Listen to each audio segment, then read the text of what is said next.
And now, part 2 of my top 10 superheroes.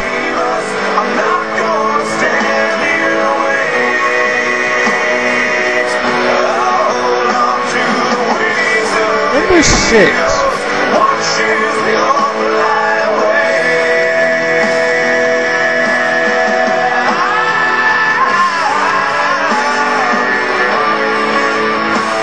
I'm just going to go on record and say that Deadpool is the funniest comic book character ever made. I mean, if I remember right, he's invented alongside of a lot of other characters, including Domino.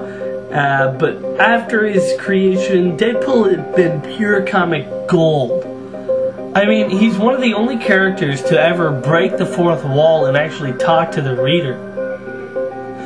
And also is one of the only characters that you can actually say is both a hero and a villain. Logan, we missed you.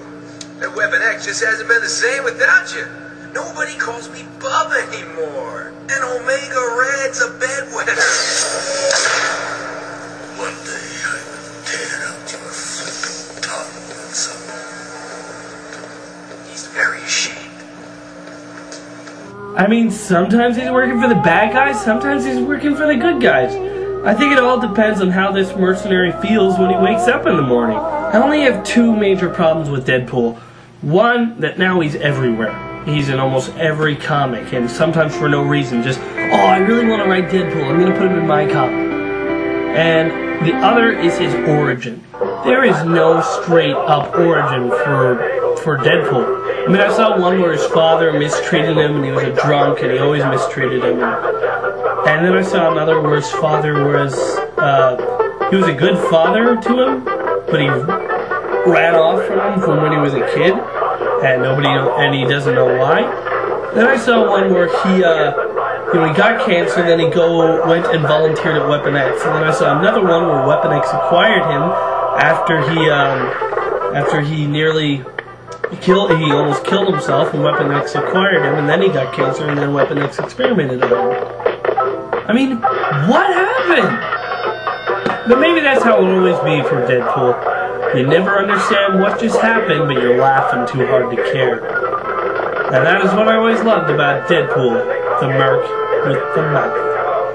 I have to push the ramp.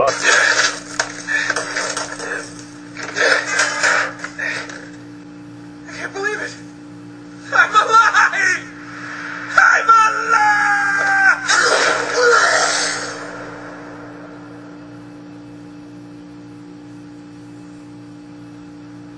Ow! Number 5.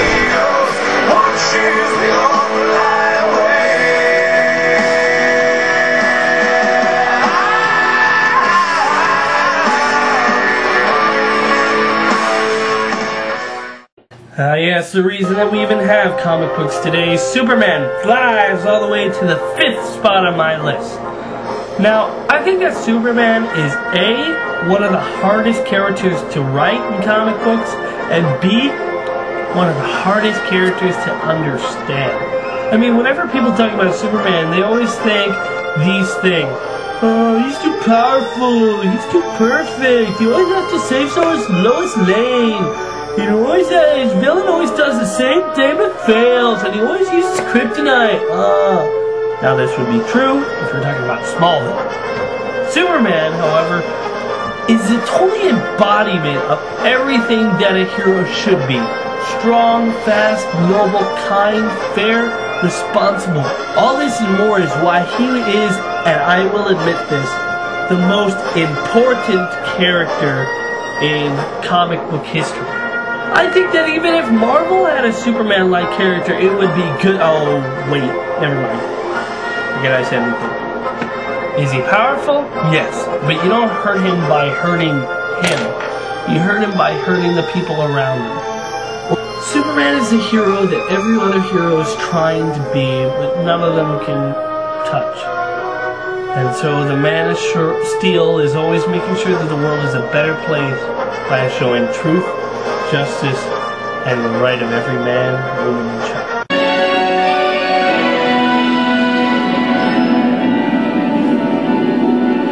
myself, I swear! Just a minute. I'm gonna...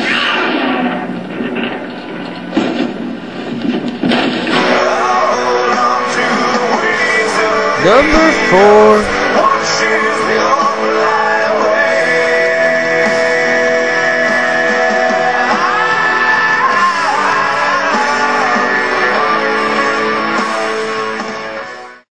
Whether he is Robin, Nightwing, or even Batman, Dick Grayson is one of my favorite comic book characters ever. I mean, he's one of the few characters that you actually get to see grow up. I mean, you actually get to see him grow up from 10 and up.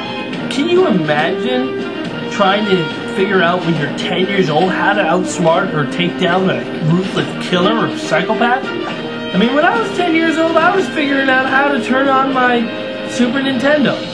As Nightwing, we could see him carve out his own notch in the superhero world. But with Batman around, he would always be the second best detective in the world. Now, when he took over Batman's role, he had to fully realize the world's greatest detective, and he did that perfectly. I mean, I love the comics with Dick Grayson and Batman. I think it's a really good story. And even though I wouldn't have wanted Bruce Wayne to be dead, I almost would have appreciated it if they let Dick Grayson stay Batman a while longer before bringing Bruce back.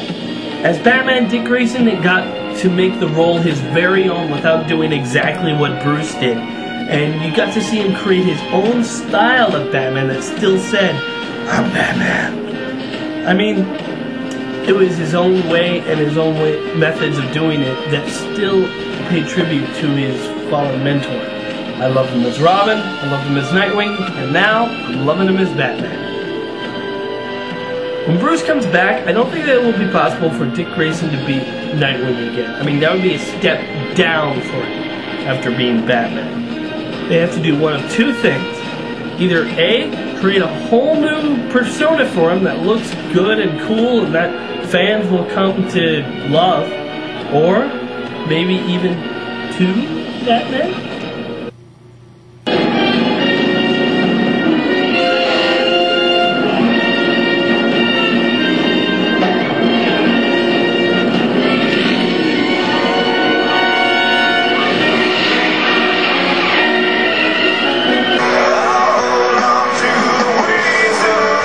Number 3.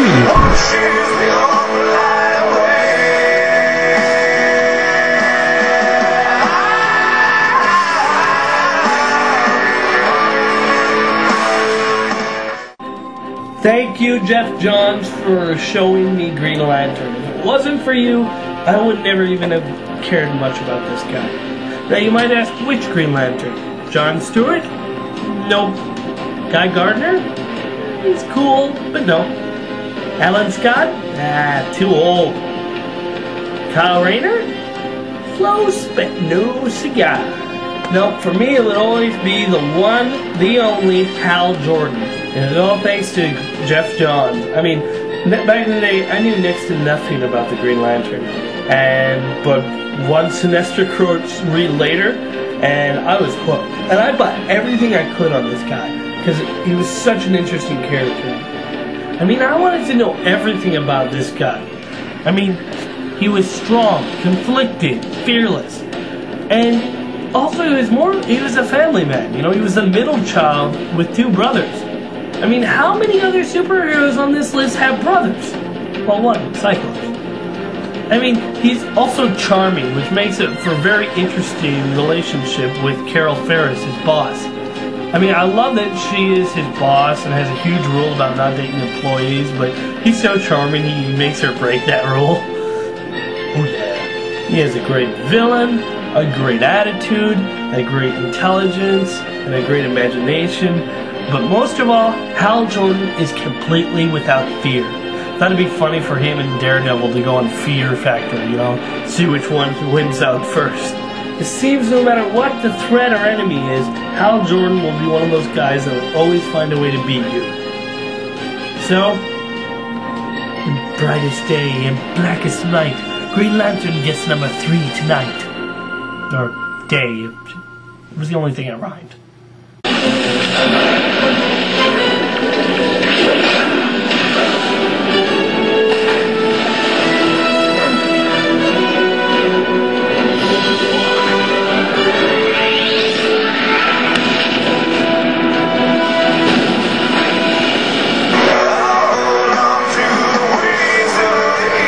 number 2.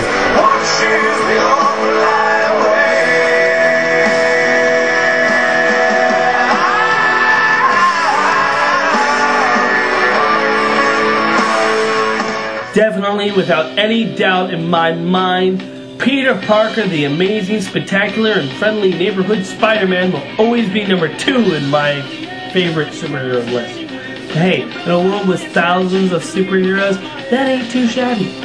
Now, I may not have a whole lot of Spider-Man books that aren't Ultimate Spider-Man. However, thanks to the One More Day fiasco, the Spider-Man comics just aren't that interesting nowadays. However, I do love the whole dilemma of Peter Parker in Spider-Man. How he has to pay his bills, help his aunt, and save the world, all while being at home on time in his curfew.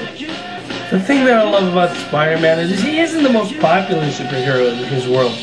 I mean, a lot of people hate him, and he has to try to figure out, you know, a whole lot of other stuff. Well, you know, and sometimes he just gets his butt kicked by a supervillain. He has to try to find out a different way. He has to go about it differently, because he isn't a perfect superhero. He's a teenager for the most part, just like I was, like, you know, 3 years ago. 4 years ago.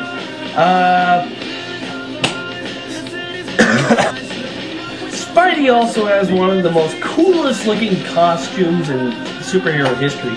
I mean, it's so unique and just plain cool. Also, he has some other stuff that make him cool too, like 2 good superhero movies, some good animated series, and some really good video games, for the most part. Also, let's not forget the best rogues gallery in the Marvel Universe. Peter Parker hasn't had the perfect life, but hey, he's had a few jokes, and some really beautiful women that for some reason are into him. Oh yeah, it's because he's Spider-Man!